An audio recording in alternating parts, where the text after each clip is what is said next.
Your job is to create a lot of structure in order to allow space for whimsy, silliness, and freedom. Designing something new from scratch. Flowing, we're cooking, we're creating, we're making it happen. We often do this because of our own needs. I put the small talk into the world because I wanted to see something like that. You're creating love and silliness and connection rather than loneliness and doom scrolling. You are saving the world. Thank you, Jen. The Tuna Show, the Tuna Show, the Tuna Show, the Tuna Show. Woo, welcome, Stefano. Thanks so much for being my very first guest on the Tuna Show. I really wanted you on as my first guest because I love the irony of we met and we know each other because we both hate the question, what do you do? Yeah. To be fair, we do hate it in the context of small talk where the predefined social script says that we're supposed to answer that question in one sentence or even one word sometimes. Also, I find you and your job/life mission really fascinating because essentially your job is to create a lot of structure in order to allow space for whimsy, silliness, and freedom.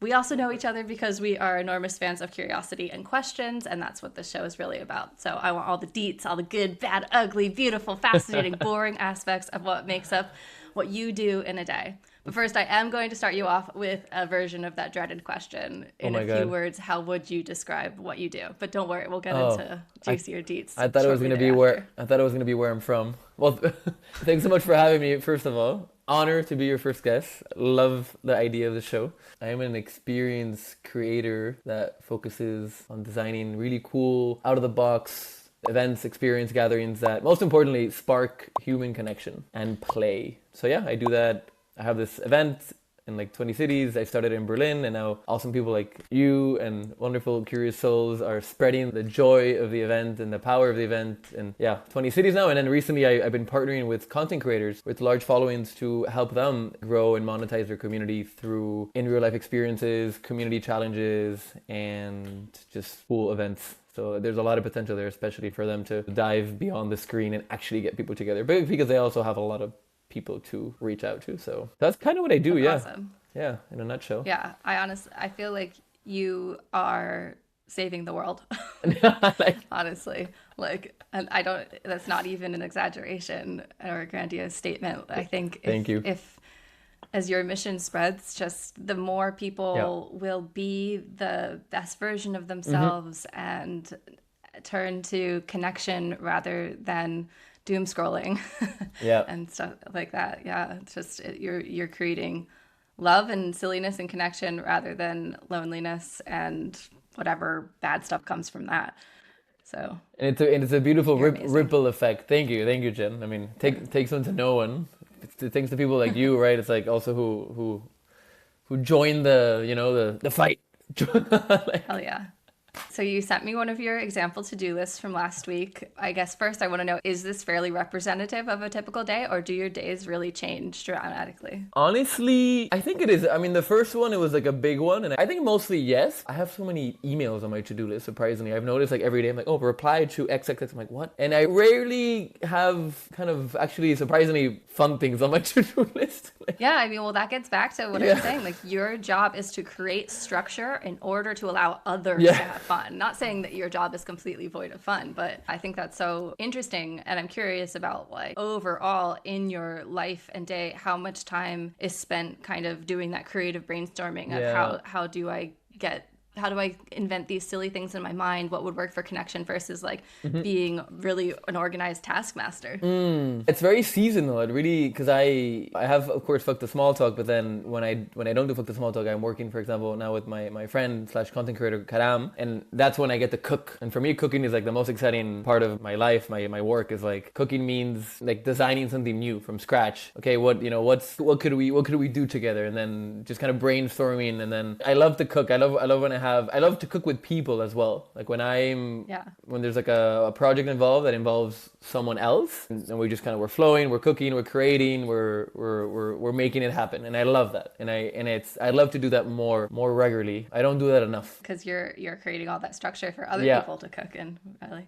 So the first thing on the to-do list you sent me is design one-to-one matchmaking experience, parentheses 2 hours, which I really like and I want to ask follow-up questions about. But yeah, tell me a bit about what goes into 2 hours of designing a new experience. So I just before this, I had a call with my friend who I'm designing this with. He has a very large community. We've been working together for the past year. I designed a storytelling event for him, which he hosts regularly now and in any city that he's in. And then we did a document your life 14-day creative video challenge that was mostly online. And then we did a sailing boat trips together. So we've we've learned a lot about the people who he attracts. And then I just had this idea one day. It was last week. It's like, dude, what happened if we just, I don't know if you're familiar with the Lunch Club. It was like a big like AI networking, like one-to-one networking platform during COVID. I got matched with like a really cool stranger in my field-ish once a month. We just hop on this random call. I met some great people. And yeah. That sounds cool. Yeah, really cool, really cool. And then so the idea was to kind of do something similar, but more for human connection and not for networking, not for like, oh, what do you do for work? How can I help you? You know, we're seeing it's a big global experiment in like human connection. He has a very large audience. So like what would happen if we actually launched this membership where people are matched with a like-hearted stranger from around the world? Is kind of bringing back the concept of like a pen pal.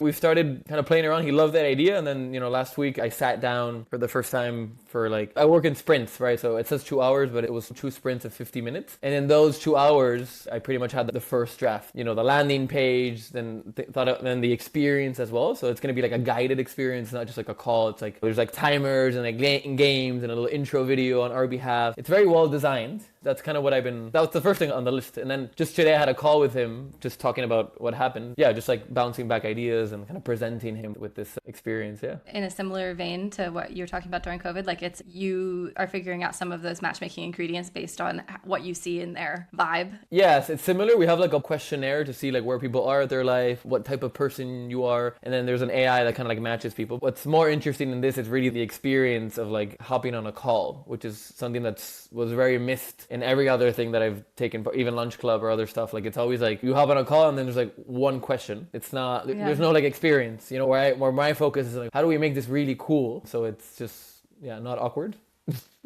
Yeah. And playful, right? So there's a little game, maybe there's an object that you have to go get and like share. It's like you want to have it interactive, and that's a little bit hard to do because when it's self-guided, right? There's no host or like facilitator there. So then I think that's where design plays a really big role. Also, you know, the platform that you use and all that, and like just making it look nice and easy. That's what I love doing. Yeah, that's awesome. Is researching those platforms and tools to facilitate a big part of what you do, or do you kind of already have those locked and loaded? I do have it locked and loaded, but I find myself kind of searching for this one in particular. I was interested in building a custom, like a no-code solution, like on Lovable, because I think it would be relatively easy. I've used Typeform a lot, even for like these sequences. There's a tool called Video Ask, which integrates with Typeform, which is incredible. Like someone's talking to you, and then depending on what you answer, like that person is still talking to you, but so you just, I don't know, it's very interactive and very human. That's cool. Yeah. It's Notion. I've been using Notion quite a bit as well. Sent you a couple of Notions. Yes. Yes, you're a Notion master. So the next thing on your to-do list is reply to potential hosts. I assume this is host for Fuck the Small Talk? Yeah, this is not pretty. I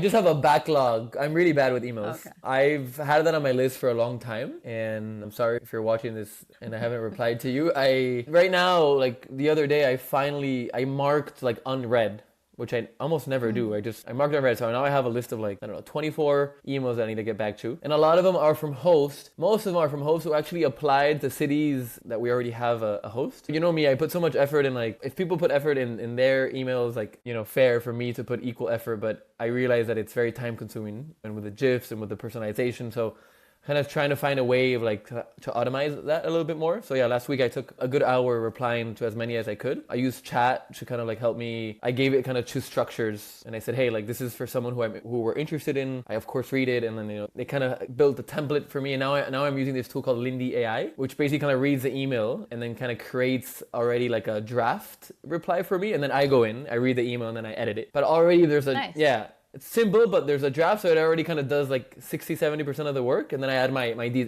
GIFs and my personal like notes, which I love. But yeah, that's often a lot of my to-do list is all replying to emails. So in those replying to those emails of hosts, that's a bigger task than just writing an email, because you're also deciding, right? Like when you're getting their applications and you're the person who decides what happens next. That's not just like a tiny No. writing task. That's like a whole emotional, It is. mental evaluation. Absolutely, you got it. And that's why it's in my head, it's not 10 emails. It's just like a lot of energy that I need to like absolutely. give them the space and the time, and then set the calendar link, make sure my calendar link is updated. What's your decision process? You just said that the biggest thing that disqualifies people is that there's already a host in that city. Oh, yeah. You teach us as hosts that effort is more important than almost anything else. I mean, like, yeah, have some vibe evaluation, but if they put in effort, Yeah.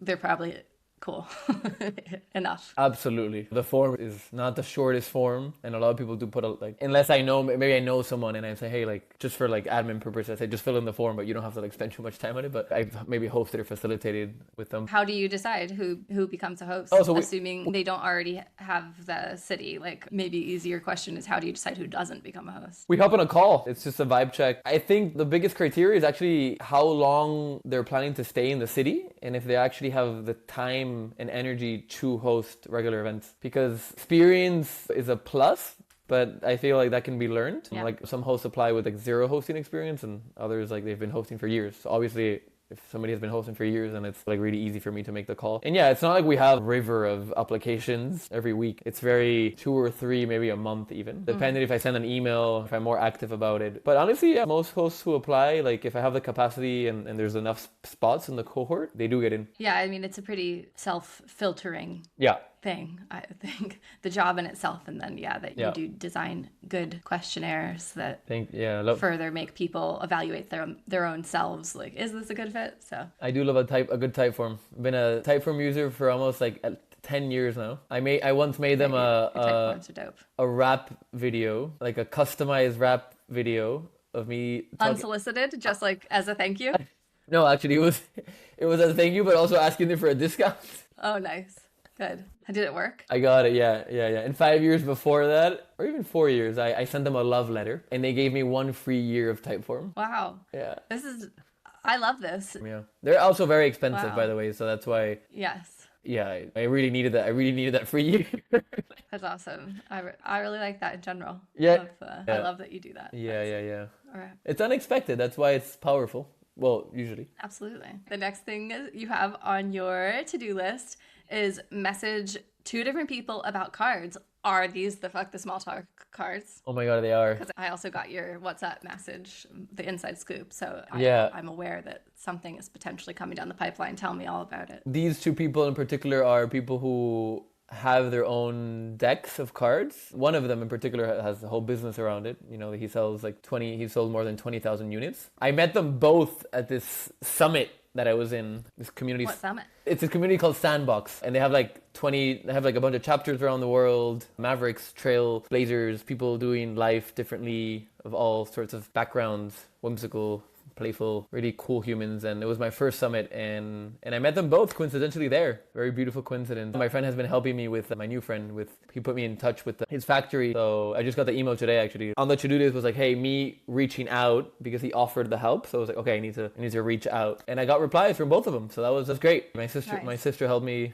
add that on the to-do list because she was putting some pressure as well. I'm doing the cards with her. That was pretty easy. That took me 5 minutes. And it worked. It worked well. Yeah, it worked well. It worked really well. Next thing on your to-do list is Keely reply. Do you want to get into that? Or that's one specific host from Budapest actually. That it was a specific one because I got in touch and I needed to send her a link. So it was important. And what's important, like I kind of usually write the also somehow like when I have so many people and I write I literally sometimes have 7 of those on my to-do list, and then at the end of the day, wow, I did all these things, but it was just replying to people, but it looks so nice. No, I said sometimes I write it on a notebook, and sometimes I just write it on a note. Like as in a post-it note or on the computer? On the computer. How do you decide if it's going in the notebook or on the computer? It just depends, where my notebook is. It depends, if I'm I don't know. Sometimes I have phases where everything's on my notebook, and sometimes I forget it exists. I've noticed that when I wake up, I used to have this thing. I did it for almost 3 months, and now the summer it's really hard to to have this routine, but I used to write down, I still do every now and then, the things that I want to do before going to bed for the next day. And I always found that whenever I did that, I was far more productive the next day because I woke up knowing what I needed to do instead of like waking up and like wondering what I needed to do. Yeah. So that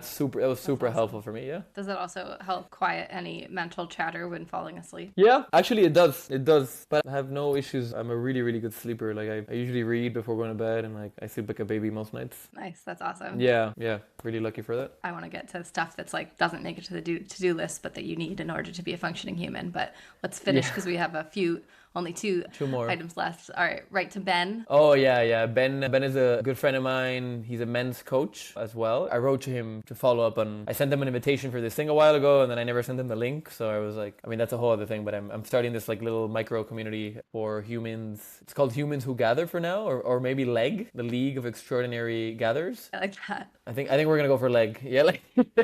So basically, it was just right into him because he's gonna be one of the founding members. He's doing a lot of good work where he isn't. How is that going to be different from Fuck the Small Talk? It's very different because it's people who are community leaders in their cities and their businesses kind of like just coming together, because often the journey of actually designing these things is lonely, especially not the hosting itself and the experience itself is not lonely, of course, but the journey to create it. And a lot of people, we often do this because of our own needs, right? It's like I put Fuck the Small Talk into the world because I wanted to see something like that. But I rarely get the chance to talk to people who are also building stuff like that. I've been very lucky to meet a lot of incredible humans. They really are superheroes. I mean, you're a superhero. Anyone who, in my world, anyone who really is an advocate for intentional and epic gatherings, they are superheroes. I think superheroes work better when they're part of a league. Definitely. That sounds amazing. That's really cool. That you are going to be a primary like facilitator in creating LEG. Yeah, but we're also going to delegate. Yeah. So I'm doing it with my friend Bolu, who has a community called Analog Circle in Berlin. He's also, doing events left and right, and so he's really good at. So yeah, we're starting this together, and then eventually these two people as well, like the founding members will also have a. You have to be active in. You can't just be like interested. Like you have to be actively like hosting events and like already have hosted a few. That's kind of like the requirement. It's not like. Yeah, we're not here to like to teach. We're just here to more like support and learn from each other. Exchange. Yeah. That's awesome. I want to ask a random question that doesn't have anything to do with to-do lists. Just when I always in my opening speech when I'm hosting Fuck the Small Talk, I talk about how on the tests for introvert, extrovert, I'm always right on the middle line, but that I really think of myself as an authenticity-vert, that if people are being their most authentic self, nothing fills me with more energy. And if I'm trapped in a small talk conversation, I'm like, it drains me faster than anything. So yeah, introvert and extrovert have never really resonated with me. I love that. And I wonder where you consider yourself, where do you fall? I love that. I feel like that's such a creative approach to this. Yeah, I'm also tired of the whole introvert extrovert. This Myers-Briggs test that I did like years ago, and it was like I'm an ENFP, and like ENFPs are like. I think I am too. Not surprisingly, fun fact: most hosts are ENFPs. Like, okay. I swear to God. But makes sense. So ENFP. I'm always like I'm 51% towards Interesting. Well, that's exactly so. So most ENFPs are the most introverted of the extroverts. Oh wow, that makes that really resonates anyway. Right? That's really interesting. Right? That really resonates with me as well. So I was like, I kind of took it, and I was like, yeah. People think I'm like a hardcore extrovert, but just because of like the nature of my business and like my life and maybe what they just see on Instagram. But I'm really actually not, especially in the last years. I can't do like, for me, it's like, I always think about my outings as in like, I can't do it it's hard for me to do 3 in a row. It's like 1 day yes, or 2 day yes, 2 day no. It's like, I need a lot of just, I love just being alone and like chilling. Chilling or one-to-ones. It's really hard sometimes to be in big groups for me. Yeah, very interesting. All right. Yeah. Very interesting. But authenticity-vert, is that how you said it? Yes.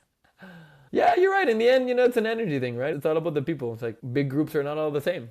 Some big groups might, fuel your fire, and other groups might drain you. And it's the same with Absolutely. People. Yeah. So yeah, even one-to-one, I feel that way. Like it's definitely not that black and white. Yeah. The final thing on your to-do list, which is the funniest one with no context, is Get shit done, Kessie. Oh yeah, I just needed to add her as a host on Luma. So this was a note to yourself that you needed to get shit done related to her. I do these events called Get Shit Done. Oh, okay. Yeah, sorry, that's not obvious. I didn't know that. Yeah, they're great. I started this in Medellin when I was there, and I was recently in Buenos Aires. I lived there for 3 months, and I also started a chapter. And then a lot of people, similar to Fuck the Small Talk, but it's very different, of course, but similar in the sense of like people want to see it and they want to host it themselves. So is that like a more work-focused version of Fuck the Small Talk? No, I mean it has nothing. It's basically like it's a structured and fun co-working day where we do like 3 to 4 co-working sprints with like play breaks in the middle. We have lunch together. There's like accountability. We share goals at the beginning. Aw. Yeah, it's very powerful. I've done my best work in Get Shit Done, and I've met incredible people. That sounds lovely. Wow. Yeah, it's a lot of fun. Yeah, that's She really cool. she hasn't got. I want to hear more about that for sure. She hasn't replied, so I'm probably on her to-do list now. She's like, reply to Stefano. It's been 4 days, Kessie. What's up? So that's your to-do list, and now I wonder, do you have any routines or regimens that are something that you do every day or almost every day that are just kind of built in and don't necessarily make it to a written list? I wouldn't. It doesn't even have to be a routine, but just like something that you do. I mean, like meditation or like something with my work. Yeah, absolutely. Yeah, so I wake up. I mean, most days I don't turn on my phone after like 20-30 minutes. I'm also yesterday was actually my first day. I'm doing screen-free Sundays, and I have on my shopping cart to buy a flip phone because I want to eventually not have a smartphone, or like kind of minimal. I will have a smartphone, of course, but kind of have it like in my home and not kind of walk around with it. So yeah, I've been thinking a lot about just my screen time, and every day. That's awesome. Yeah, I think so. Yeah, definitely morning meditations. Oh, go on walks. That's probably something I do like most days. Yeah, especially at the end of the workday or in the mornings. Depends where I am. Is that solo or Solo. with someone? Solo walks for me are like, and when I'm feeling, a bit kind of stiff or anxious, I know that for me a walk is like, such a beautiful like medicine. Yeah, and then I have some other things that I do, but not like certain days of the week, of the month that I know I have to do this or this, like newsletter day, payment day. Can't really think of anything that I do every single day. Like, I mean, in terms of like work. I don't necessarily mean in terms of work, just like the things that make your day, the things that make you, or the things that enable you to show up and do the work. So if that's like, that you would make sure that you have at least 2 hours of being silly every day or something like that. Yeah, no, I feel like I don't have anything like that. I guess or at least I haven't thought about it. Here in Mallorca, like I'm going to swim like almost every day, which is nice. I guess my routine like kind of changes often because I move around often. I've struggled to have like consistency sometimes in that routine. I have a glass of water every day when I wake up.